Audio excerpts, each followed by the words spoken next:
सोमा बुआ बुढ़िया है, सोमा बुआ परित्यक्ता है, सोमा बुआ अकेली है। सोमा बुआ का जवान बेटा क्या जाता रहा, उनकी जवानी चली गई।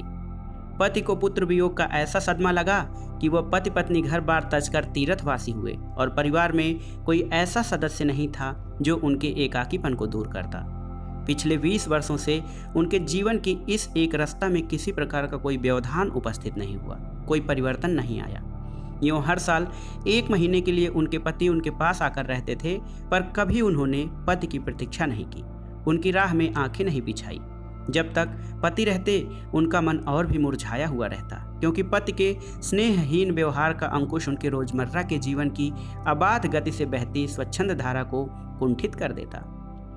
उस समय उनका घूमना फिरना मिलना जुलना बंद हो जाता और सन्यासी जी महाराज से यह भी नहीं होता कि 2 मीठे बोल बोलकर सोमा बुआ को एक ऐसा संबल ही पकड़ा दें जिसका आसरा लेकर वे उनके वियोग के 11 महीने काट दें। इस स्थिति में बुआ को अपनी जिंदगी पास पड़ोस वालों के भरोसे ही काटनी पड़ती थी। किसी के घर मुंडन हो, छठी हो, जनेऊ हो, शादी हो या गमी, बुआ पहुंच जाती और फिर छाती फाड़कर काम करती, मानो वे दूसरे के घर में नहीं अपने ही घर में काम कर रही हों। आजकल सोमा बुआ के पति आए हैं और अभी अभी कुछ कहा सुनी होकर हो चुकी है। बुआ आंगन में बैठी धूप खा रही हैं, पास रखी कटोरी से तेल लेकर हाथों में मल रही हैं और बड़बड़ा रही हैं।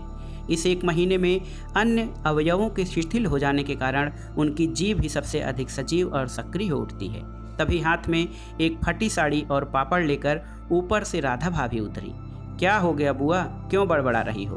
फिर सन्यासी जी महाराज ने कुछ कह दिया क्या? अरे मैं कहीं चली जाऊं सो इन्हें नहीं सुहाता।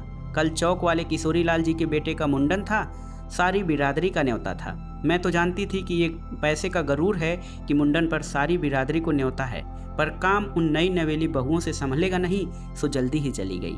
हुआ भी वही। और सरककर बुआ ने राधा के हाथ से पापड़ लेकर सुखाने शुरू कर दिए। एक काम गत से नहीं हो रहा। अब घर में कोई बड़ा बूढ़ा हो तो बतावे या कभी किया हो तो जाने।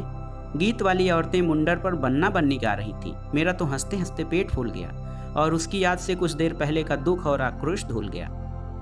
अपने सहज स्वाभाविक रूप में वे कहने लगी, भट्टी पर देखो तो अजब तमाशा, समोसे कच्चे ही उतार दिए और इतने बना दिए कि 2 बार खिला दो, और गुलाब जामुन इतने कम कि एक पंगत में भी पूरे न पड़े। उसी समय मैदा सान कर नए गुलाब जामुन बनाए। दोनों बहुएं और किशोरी लाल तो बेचारे इतना जसमान रहे थे कि क्या बताऊं। कहने लगे, अम्मा तुम न होती तो आज भद उड़ जाती। अम्मा तुमने लाज रख ली। मैंने तो कह दिया कि अरे अपने ही काम नहीं आवेंगे तो कोई बाहर से तो आवेगा नहीं। यह तो आजकल इनका रोटी पानी का काम चलता है, नहीं तो मैं सवेरे से ही चली जाती। तो सन्यासी महाराज क्यों बिगड़ पड़े? उन्हें तुम्हारा आना जाना अच्छा नहीं लगता बुआ? यो तो मैं कहीं आऊँ जाऊँ सो इन्हें नहीं सुहाता, और फिर कल किशोरी जी के यहाँ से बुलावा नहीं आया। अरे मैं तो कहूँ कि घर वालों का कैसा बुलावा, वे लोग तो मुझे अपनी माँ से कम नहीं समझते, नहीं तो कौन भला यूँ भट्टी और भंडार घर सौंपते। पर उन्हें अब कौन समझावे। कहने लगे, तू जबरदस्ती दूसरों के घर में टांग अड़ाती फिरती है। और एकाएक उन्हें उस क्रोध भरी वाणी और कटु वचनों का स्मरण हो आया जिनकी बौछार कुछ देर पहले ही उन पर होकर चुकी थी। याद आते ही फिर उनके आंसू बह चले। अरे रोती क्यों हो बुआ? कहना सुनना तो चलता ही रहता है। सन्यासी जी महाराज 1 महीने को तो आकर रहते हैं, सुन लिया करो। और क्या, सुनने को तो सुनती ही हूँ, पर मन तो दुखता ही है कि 1 महीने को आते हैं और भी कभी मीठे बोल नहीं बोलते। मेरा आना जाना इन्हें सुहाता नहीं। सो तू ही बता राधा, ये तो साल में 11 महीने हरिद्वार रहते हैं। इन्हें तो नाते रिश्तेदारों वालों से कुछ लेना देना नहीं, पर मुझे तो सबसे निभाना पड़ता है। मैं भी सबसे तोड़ ताड़ कर बैठ जाऊं तो कैसे चले? मैं तो इनसे कहती हूँ कि जब पल्ला पकड़ा है तो अंत समय में भी साथ रखो। सो तो इनसे होता नहीं। सारा धर्म कर्म ये ही लूटेंगे, सारा जस ये ही बटोरेंगे, और मैं अकेली पड़ी पड़ी यहाँ इनके नाम को रोया करूँ। उस पर से कहीं आऊँ जाऊँ तो भी इनसे बर्दाश्त नहीं होता, और बुआ फूट फूट कर रो पड़ी। राधा ने आश्वासन देते हुए कहा, रो नहीं बुआ। अरे वे तो इसलिए नाराज हुए कि बिना बुलाए तुम चली गई। बेचारे इतने हंगामे में बुलाना भूल गए तो मैं भी मान करके बैठ जाती। फिर घर वालों का कैसा बुलाना? मैं तो अपनेपन की बात जानती हूँ। कोई प्रेम नहीं रखे तो 10 बुलावे पर नहीं जाऊँ, और प्रेम रखे तो बिना बुलाए भी सिर के बल जाऊँ। मेरा अपना हरखू होता और उसके घर काम होता तो क्या मैं बुलावे के भरोसे बैठी रहती? मेरे लिए जैसा हरखू वैसा किशोरी लाल। आज हरखू नहीं है, इसी से दूसरों को देख देख कर मन भरमाती रहती हूँ। और वे हिचकियाँ लेने लगी। सूखे पापड़ों को बटोरते बटोरते स्वर को भरसक कोमल बनाकर राधा ने कहा, तुम भी बुआ बात को कहाँ से कहाँ ले गई। लो अब चुप हो, पापड़ भून कर लाती हूँ, खाना बताना कैसा है। और वह साड़ी समेटकर ऊपर चढ़ गई। कोई सप्ताह भर बाद बुआ बड़े प्रसन्न मन से आई और सन्यासी जी से बोली, सुनते हो, देवर जी के ससुराल वालों की किसी लड़की का संबंध भगीरथ जी के यहाँ हुआ है। वे सब लोग यहीं आकर ब्याह कर रहे हैं। देवर जी के बाद तो उन लोगों से कोई संबंध ही नहीं रहा, फिर भी हैं समधी ही। वे तो तुमको भी बुलाए बिना नहीं मानेंगे। समधी को आखिर कैसे छोड़ सकते हैं। और बुआ पुलकित होकर हंस पड़ी। सन्यासी जी की मौन उपेक्षा से उनके मन को ठेस तो पहुंची, फिर भी वे प्रसन्न थी। इधर उधर जाकर वे इस विवाह की प्रगति की खबरें लाती। आखिर एक दिन वे यह भी सुनाई कि उनके समधी यहाँ आ गए। जोर शोर से तैयारियां हो रही हैं। सारी बिरादरी को दावत दी जाएगी, खूब रौनक होने वाली है। दोनों ही पैसे वाले ठहरे। क्या जाने हमारे घर तो बुलावा आएगा या नहीं। देवर जी को मरे 25 वर्ष हो गए। उसके बाद से तो कोई संबंध ही नहीं रखा। रखे भी कौन, यह काम तो मर्दों का होता है। मैं तो मर्द वाली होकर भी बेमर्द की हूँ। और एक ठंडी सांस उनके दिल से निकल गई। अरे वाह बुआ, तुम्हारा नाम कैसे नहीं हो सकता। तुम तो समधिन ठहरी। संबंध में न रहे कोई रिश्ता थोड़े ही टूट जाता है। दाल पीसती हुई घर की बड़ी बहू बोली। हैं बुआ? बुआ नाम है, मैं तो सारी लिस्ट देख कर आई हूँ, विधवा ननद बोली। बैठे ही बैठे एकदम आगे सरक कर बुआ ने बड़े उत्साह से पूछा, तू अपनी आंखों से देख कर आई है? नाम तो होना ही चाहिए, पर मैंने सोचा कि क्या जाने आजकल की फैशन में पुराने संबंधियों को बुलाना हो न हो। और बुआ बिना 2 पल भी रुके वहाँ से चली पड़ी। अपने घर जाकर सीधे राधा भाभी के कमरे में चढ़ी। क्यों री राधा, तू तो जानती है कि नए फैशन में लड़की की शादी में क्या क्या दिया जावे है।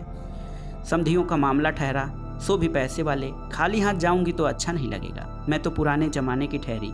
तू ही बता क्या दूं। अब कुछ बनने का समय तो रहा नहीं। 2 दिन बाकी हैं, सो कुछ नया बनाया ही खरीद लाना।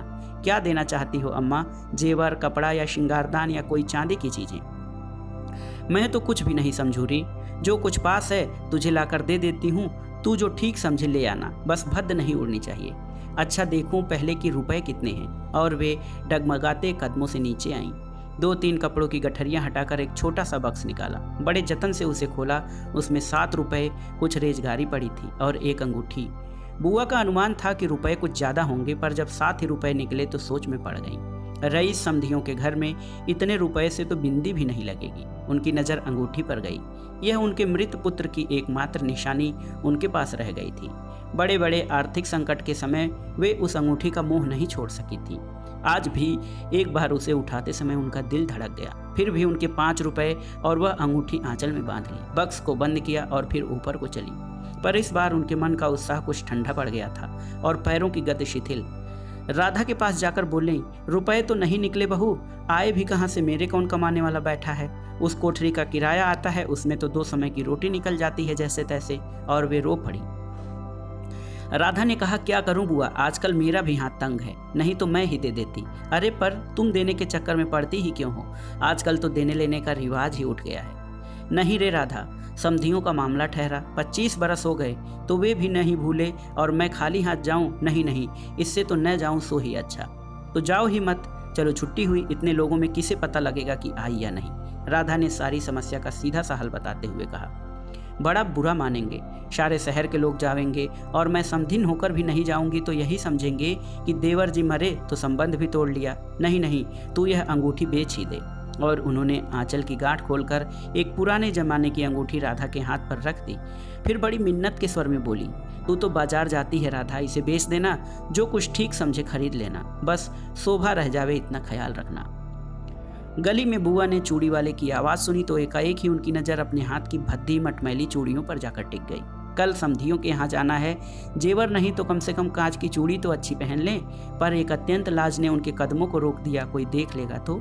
लेकिन दूसरे ही क्षण अपनी कमजोरी पर विजय पाती सी वे पीछे के दरवाजे पर पहुंच गई और 1 रुपया कलदार खर्च करके लाल हरी चूड़ियों के बंद पहन लिए। पर सारे दिन हाथों को साड़ी के अंचल से ढके ढके फिरी। शाम को राधा भाभी ने बुआ को चांदी की एक सिंदूरदानी, एक साड़ी और एक ब्लाउज का कपड़ा लाकर दिया। सब कुछ देख पाकर बुआ बड़ी प्रसन्न हुई और सोच सोचकर कि जब ये वो सब देंगी तो उनकी समधिन पुरानी बातों की दुहाई दे देकर उनकी मिलनसारता की कितनी प्रशंसा करेगी। उनका मन पुलकित होने लगा। अंगूठी बेचने का गम भी जाता रहा। पास वाले बनिए के यहाँ से एक आने का पीला रंग लाकर रात में उन्होंने साड़ी रंगी। साड़ी में सफ़ेद साड़ी पहनकर जाना क्या अच्छा लगेगा। रात में सोई तो मन कल की ओर दौड़ रहा था। दूसरे दिन 9 बजते बजते खाने का काम समाप्त कर डाला। अपनी रंगी हुई साड़ी देखी तो कुछ जची नहीं। फिर ऊपर राधा के पास पहुंची। क्यों राधा, तू तो रंगी साड़ी पहनती है तो बड़ी आब रहती है, चमक रहती है, इसमें तो चमक आई ही नहीं। तुमने कलफ जो नहीं लगाया अम्मा, थोड़ा सा मार दे देती तो अच्छा रहता। अभी 2 लोट ठीक हो जाएगी। बुलावा कब का है? अरे नए फैशन वालों की मत पूछो, ऐन मौकों पर बुलावा आता है। 5 बजे का मुहूर्त है, दिन में कभी भी आ जाएगा। राधा भाभी मन ही मन मुस्कुरा उठी। बुआ ने साड़ी में मांड लगाकर सुखा दिया। फिर एक नई थाली निकाली। अपनी जवानी के दिनों में बुना हुआ क्रोशिये का एक छोटा सा मेजपोश निकाला। थाली में साड़ी, सिंदूरदानी, एक नारियल और थोड़े से बतासे सजाए। फिर जाकर राधा को दिखाया। सन्यासी महाराज सवेरे से इस आयोजन को देख रहे थे और उन्होंने कल से लेकर आज तक कोई 25 बार चेतावनी दे दी थी कि यदि कोई बुलाने न आए तो चली मत जाना, नहीं तो ठीक नहीं होगा। हर बार बुआ ने बड़े ही विश्वास के साथ कहा, मुझे क्या बावली समझ रखा है जो बिन बुलाए चली जाऊंगी। अरे वह पड़ोस वालों की नंदा अपनी आंखों से बुलावे की लिस्ट में नाम देख कर आई है, और बुलाएंगे क्यों नहीं। शहर वालों को बुलाएंगे और समधियों को नहीं बुलाएंगे क्या। 3 बजे के करीब बुआ को अनमने भाव से छत पर इधर उधर घूमते देख राधा भाभी ने आवाज लगाई, गई नहीं बुआ। एकाएक चौंकते हुए बुआ ने पूछा, कितने बज गए राधा? क्या कहा? 3? सर्दी में तो दिन का पता ही नहीं लगता। बजे 3 ही हैं और धूप सारी छत पर ऐसे सिमट गई मानो शाम हो गई। फिर एकाएक जैसे ख्याल आया कि यह तो भाभी के प्रश्न का उत्तर नहीं हुआ। जरे ठंडे स्वर में बोली, मुहूर्त तो 5 बजे का है, जाऊंगी तो 4 तक जाऊंगी, अभी तो 3 ही बजे हैं। बड़ी सावधानी से उन्होंने स्वर में लापरवाही का पुट दिया। बुआ छत पर से गली में नजर फैलाए खड़ी थी। उनके पीछे ही रस्सी पर धोती फैली हुई थी जिसमें कलफ लगा था और अबरक छिड़का हुआ था।